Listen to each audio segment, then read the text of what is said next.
In the entrance of University College London's Student Centre sits a glass case.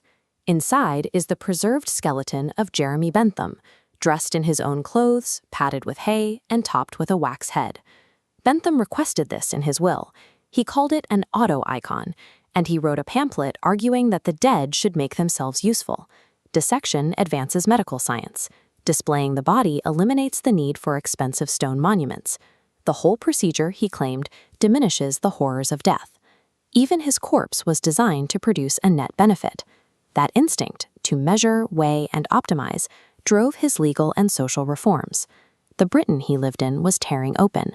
Millions poured from the countryside into overcrowded factory slums to fuel the Industrial Revolution, while a legal system known as the Bloody Code prescribed death for over 200 offenses, including petty theft.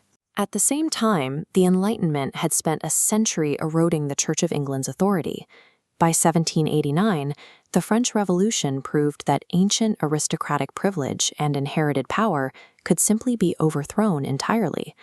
If God, tradition, and royal decree no longer anchored moral judgment, society was adrift. They needed a new foundation for right and wrong, one built entirely on objective, observable data. Bentham found his answer in empirical observation.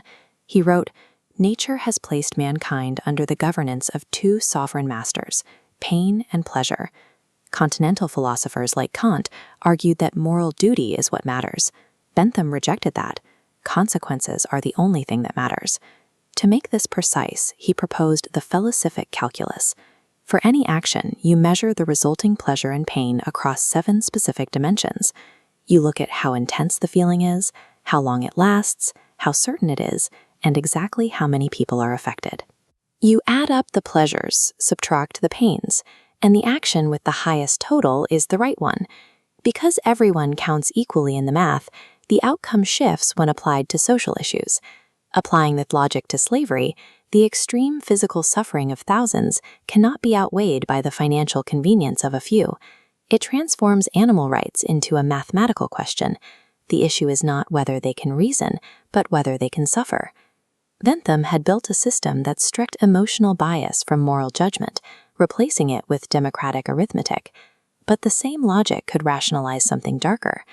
Bentham proposed the panopticon, a circular prison where a single watchman could observe every inmate without being seen, an architecture of total surveillance designed for maximum social utility. There was also a glitch in the code.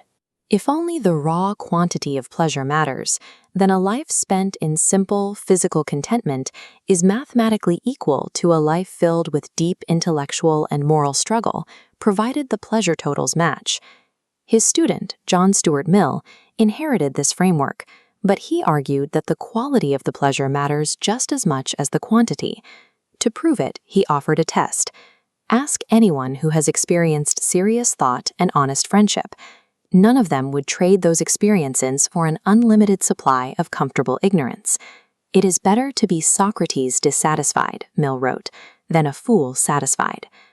Mill introduced a distinction between higher and lower pleasures to address the physical contentment problem.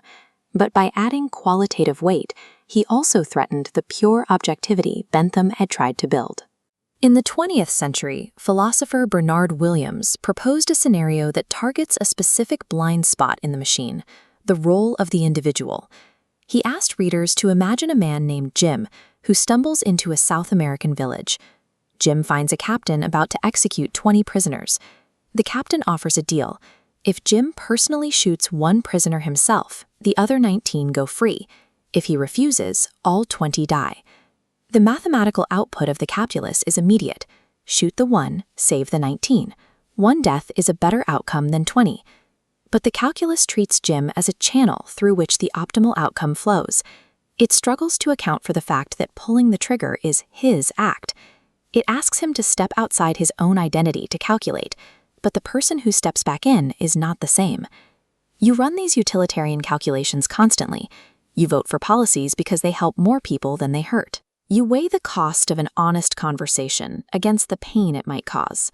But eventually, the math may point one way, and something inside you will refuse to follow. What happens when the societal calculation demands an action that feels like a betrayal of who you are? Utilitarianism remains a powerful engine for drafting public policy and reducing total suffering, but its limit is the unquantifiable barrier of human integrity, the person who remains after the calculation is done.